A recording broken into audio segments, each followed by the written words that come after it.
Olá, tudo bem? Que bom estarmos juntos novamente para estudarmos a Palavra de Deus. Um capítulo da Bíblia por dia. Este é o propósito do programa Reavivados por Sua Palavra. A TV Novo Tempo está com uma nova grade de programações, programas novos, e nós ganhamos mais tempo. Estamos com meia hora de programa, tem até um clipe musical, tem um resumo ilustrado também, que os nossos parceiros aí do norte do Brasil têm feito. Um grande abraço para todos eles.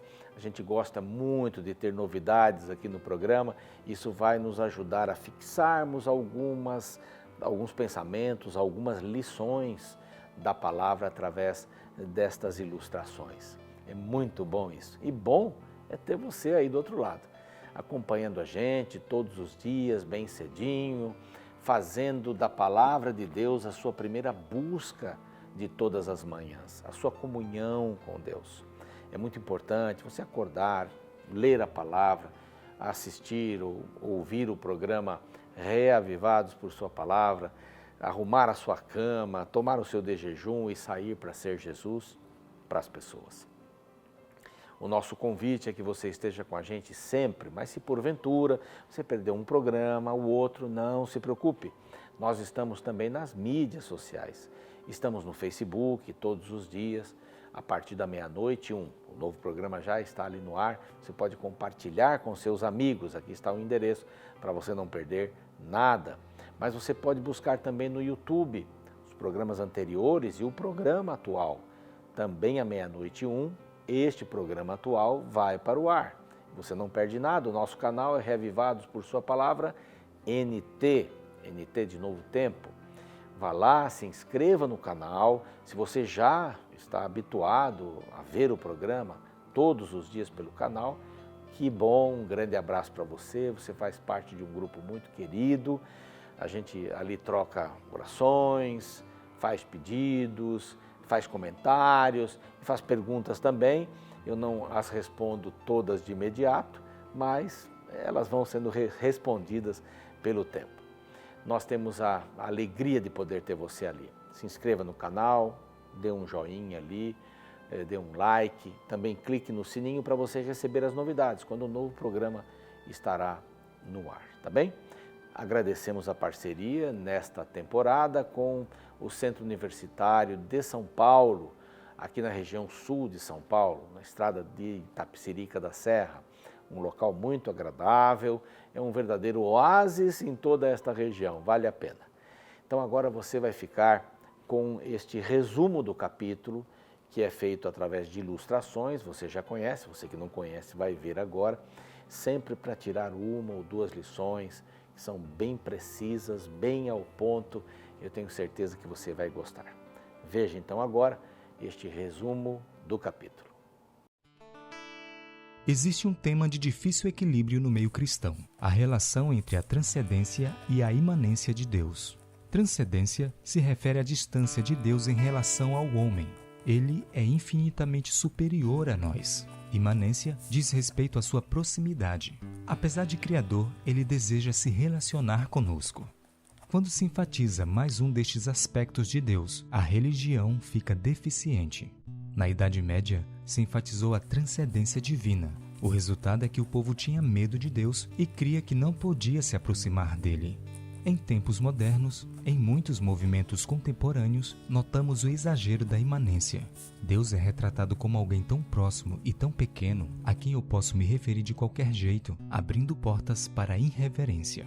No capítulo 6 do segundo livro de Samuel, encontramos uma cena dramática que retrata o perigo da irreverência. Após assumir o trono e conquistar Jerusalém, Davi decidiu trazer a Arca da Aliança para a capital de seu reino. Ele fez o melhor que podia, mas não o que era correto. No meio da jornada, aconteceu algo terrível. A partir do verso 6, lemos: Quando chegaram à eira de Nacon, estendeu Uzá a mão à arca de Deus e a segurou, porque os bois tropeçaram. Então a ira do Senhor se acendeu contra Uzá, e Deus o feriu ali por esta irreverência, e morreu ali junto à arca de Deus. Alguns defendem que Uzá morreu como um herói por evitar que a arca caísse. O problema com tal interpretação é que a Bíblia afirma que a morte foi resultado da irreverência. Mas o que havia de errado no cortejo? Primeiro, Deus havia ordenado que somente os levitas poderiam transportar a Arca da Aliança. Outra coisa é que a arca deveria ser carregada nos ombros dos coatitas e não em uma carroça. Davi estava imitando o ritual dos filisteus quando devolveram a arca. Por último, Davi não pediu primeiro conselho aos sacerdotes e levitas. A Bíblia mostra que ele consultou os militares, os príncipes e aos mensageiros de toda a terra de Israel. Depois da morte de Uzá, Davi reviu sua forma de tratar o sagrado e, em uma segunda tentativa, ele seguiu as orientações divinas e tudo deu certo. Embora trágica, esta história nos lembra a importância de tratarmos com respeito os elementos sagrados que fazem parte da religião. A irreverência, além de ser ofensiva a Deus, traz terríveis consequências na vida do adorador. A gente sempre pode reter uma ou duas lições aí, né? Maravilhoso. Agora nós vamos para um intervalo. Neste intervalo você vai conhecer um pouquinho mais da Rede Novo Tempo. Ok? Eu fico aguardando você aqui para o próximo capítulo.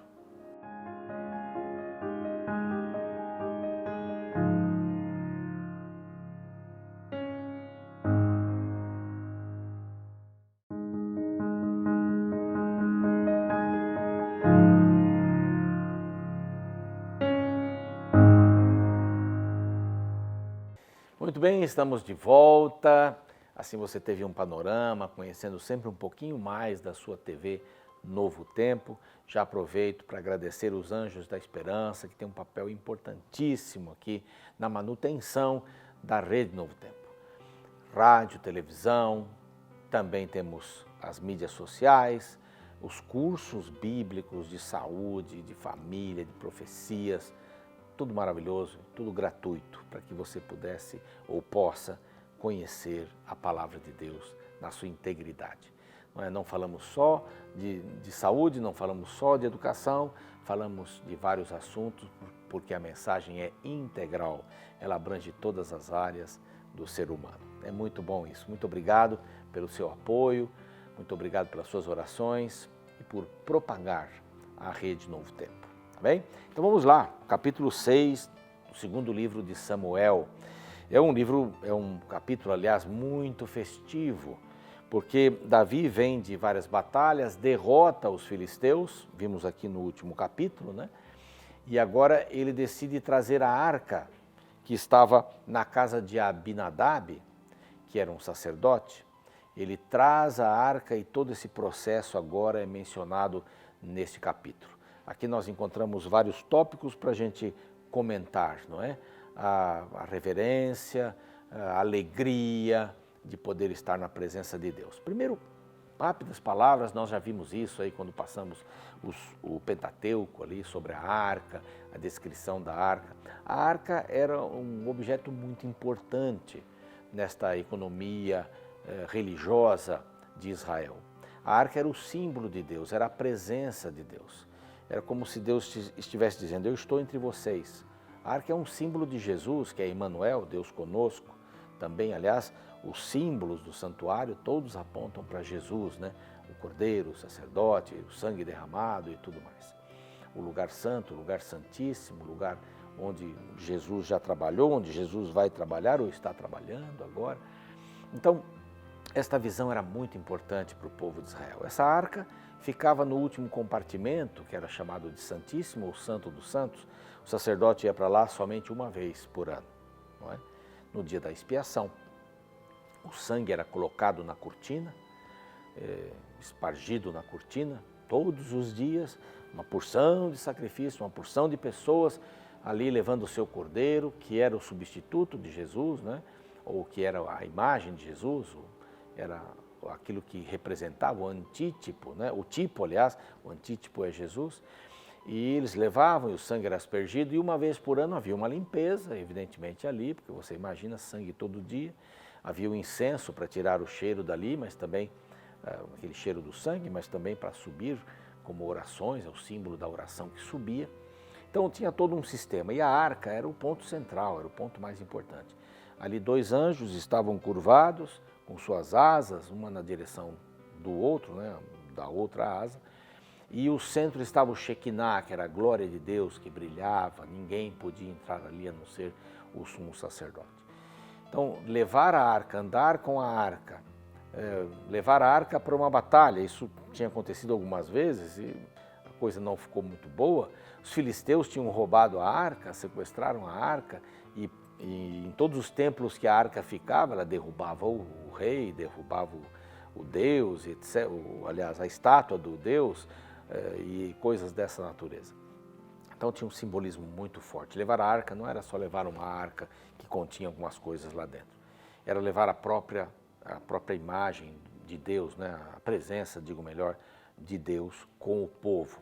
Deus está ali, está cuidando do povo. E eles levantavam o acampamento e dirigiam a arca que era coberta, iam para o próximo acampamento, ela era colocada, Deus estava com eles. Estava acompanhando o seu povo e estava providenciando, o mais importante, a salvação e a redenção do povo. Davi agora, estabelecido, venceu uma guerra muito importante contra os filisteus, vai buscar a arca. A arca esteve ali guardada, porque ela foi sequestrada, tinha voltado, foi pedido a este sacerdote que cuidasse da arca juntamente com seus filhos. E Davi vai, e é um momento de muita alegria. O verso 3 diz assim: puseram a arca num carro novo e levaram da casa de Abinadab, que estava no outeiro, e Uzá, que era filho de Ai, o filho de Abinadab, guiava o carro novo. Esse Uzá aqui é importante. A sua função era só guiar. A ordem de Deus era expressa: não toque na arca. Tudo que vocês vierem fazer, não toque. Quando forem levar a arca, argolas devem ser colocadas para que uma vara passe dos dois lados e se carregue a vara, mas ninguém toque na arca. Então essa era uma ordem muito expressa, era uma ordem expressa muito séria. Não era para tocar na arca, Deus cuidaria da arca. Bom, Davi e toda a casa de Israel, verso 4, alegravam-se perante o Senhor com toda sorte de instrumentos. Eu gosto desse verso aqui, viu? Com toda sorte de instrumentos, de pau, de faia, com harpas, com saltérios, com tambores, com pandeiros e com símbolos. Com toda sorte de instrumento, eles estavam felizes e alegravam-se e estavam carregando a arca, que era a coisa mais sagrada. Às vezes a gente discute muito que instrumento louva ao Senhor, todo instrumento louva ao Senhor, todo instrumento bem usado louva ao Senhor. Pode também louvar o outro lá, né? O concorrente aí, perdido, não é? Já está feita o seu fim, já está programado. Pode louvá-lo também? Claro que pode louvá-lo, mas nós não podemos diminuir o número de instrumentos que Deus fez, a capacidade que Deus deu para as pessoas tocarem estes instrumentos, para louvarem o seu nome. Então, muitos instrumentos. Isso me dá uma visão de uma orquestra, não é? Cada um tocando com alegria e com alegria, músicas com alegria. Muitos acham que as músicas cristãs devem ser músicas assim, talvez até fúnebres. Não, esse não é o espírito do cristianismo. O espírito do cristianismo é alegria. Nós somos salvos pela graça de Deus, estávamos perdidos. Então vamos louvar ao Senhor. Vamos ter algumas músicas meditativas, ok, sem problemas. Mas nós deveríamos ter músicas para cima, que nos elevassem, né? No tempo da Bossa Nova tinha a música Suicídio, né? Aquelas músicas que falavam das coisas ruins o tempo todo.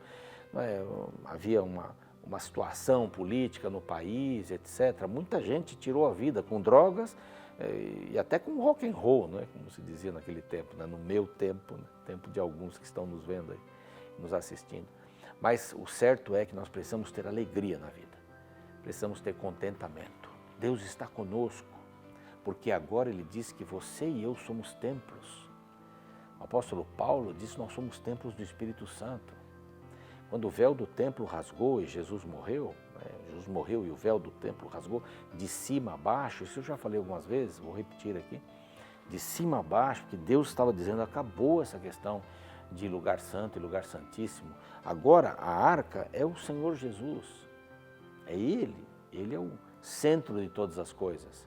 E Deus diz assim, templo não tem mais, você é o templo, eu habito no seu coração, habito no seu templo. Então, por onde eu for, eu sou o templo. Aliás, a palavra igreja foi mudada, né? A semântica da palavra igreja eram as pessoas que viviam na casa de um, na casa de outro, que viviam lá nas catacumbas, que viviam. Isso era a igreja em movimento. A igreja começou a ter nome de lugar, né? Passar a representar um lugar, depois de Constantino, que deu os templos que eram pagãos, né, como a gente chama, dos outros deuses, para os cristãos. Então aí agora é a igreja, agora é o templo. Na realidade você é o templo. No cristianismo você é o templo. Você é a coisa mais sagrada que Deus tem. E quando você permite que Ele habite no seu coração, você se torna seu representante. Por isso que eu gosto muito da expressão ser Jesus para as pessoas. Então você é o templo, você é a igreja. Vamos dizer então que você é a igreja que está em movimento, no metrô, no ônibus, no avião, andando pelas ruas, na casa, no escritório, nos estudos, na escola. Você é o templo de Deus. Então a arca tem esse significado aqui, mas ele foi transformado aqui, na nossa era, na era cristã. Ninguém podia tocar na arca, um carro novo estava sendo usado para levá-la, muita música, muita festa, muita alegria. Então, verso 6 diz que quando chegaram à eira de Nacon, estendeu Uzá a mão à arca e Deus a segurou porque os bois tropeçaram. Desculpe, na arca de Deus, porque os bois tinham tropeçado. E Uzá segurou na arca. Deus cuidaria da arca. Quando Deus dá uma ordem, a gente tem que levar a sério, nos mínimos detalhes. Não é? Deus tem um dia para ser guardado, é aquele dia, não adianta inventar nada. Ele diz, é esse o dia, é o 7º dia, pronto. Deus não muda. Deus diz para não matar, ponto. Deus diz para honrar pai e mãe, ok, é uma ordem dada, honrar pai e mãe. Talvez nós teríamos até a nulidade das casas de repousos para idosos, se as famílias cuidassem dos seus idosos. Honrar pai e mãe, em todas as circunstâncias. Há famílias que terceirizam o amor aos idosos, que lembrem-se, foram eles que limparam as suas caquinhas quando você era criança. Foram eles que carregaram e passaram noites inteiras sem dormir, cuidando de você com febre. Não é? Honrar pai e mãe, isso é muito sério. Bom, mas voltando aqui, não toca na arca. Eu vou cuidar da arca. Não é para tocar, a arca não vai cair. Não faça o meu trabalho. Eu faço esse trabalho, eu vou cuidar da arca. Não queira ser Deus. Aí no fundo está isso. Não queira ser Deus para cuidar das minhas coisas. Eu cuido das minhas coisas. Eu não preciso de defensores, eu só preciso de testemunhas. Seja minha testemunha. E, infelizmente, ele morreu ali, junto da arca. Ele desobedeceu uma ordem. Reverência, não é? Como está a sua reverência diante de Deus? Muitos confundem reverência com silêncio.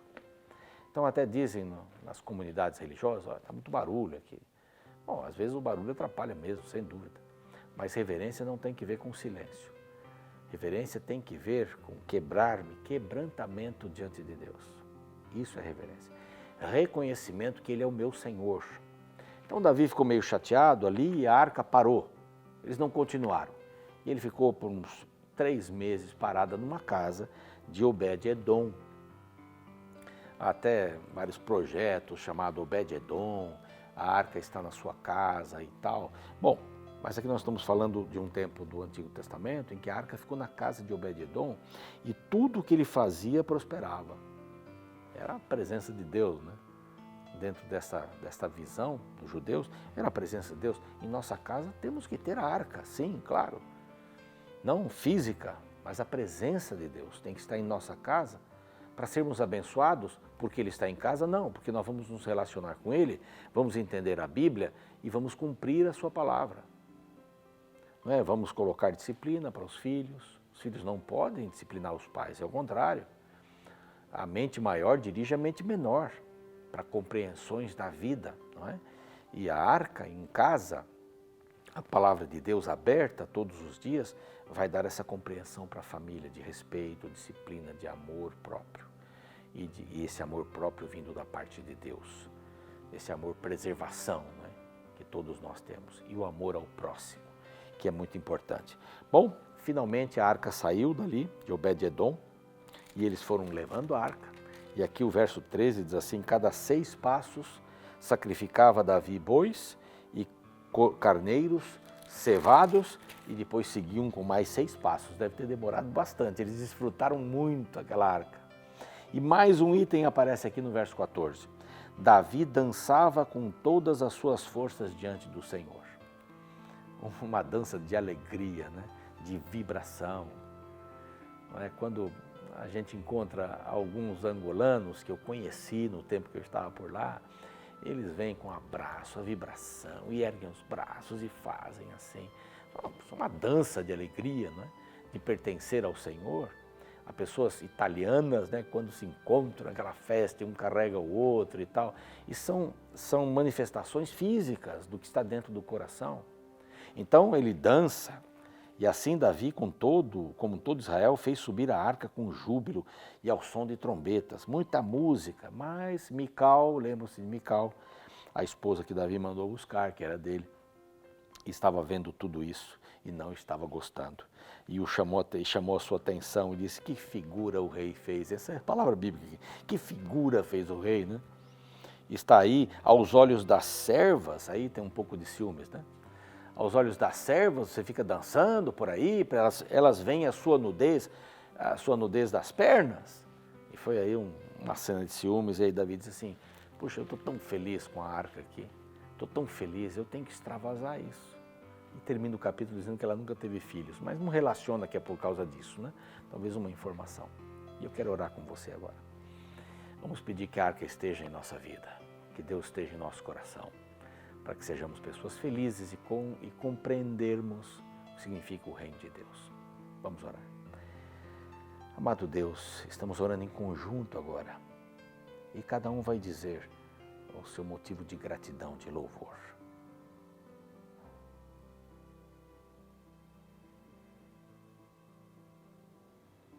Também com louvor, Senhor, vai a nossa petição. Talvez uma consciência culpada, uma culpa que se carrega há muito tempo, talvez alguma coisa em prol de um amigo. Vamos dizer o nome dele, vamos dizer o que precisamos. E agora, Pai, oramos por nós, pelas nossas necessidades mais profundas. Nós precisamos ter a arca em nossa vida. Esta arca que não é física mais, mas é a presença do Senhor conosco. Para andarmos com o Senhor todos os dias, na nossa casa, resolvermos os dilemas da família, dos relacionamentos marido e esposa, pais, filhos, entre amigos, entre inimigos também. Que o Senhor esteja em nossa vida como a arca esteve com Israel. Em nome de Jesus, amém. Bom, estamos chegando ao final de mais um programa, mas antes temos um clipe musical para você acompanhar e tenho certeza que vai gostar muito. Um abraço.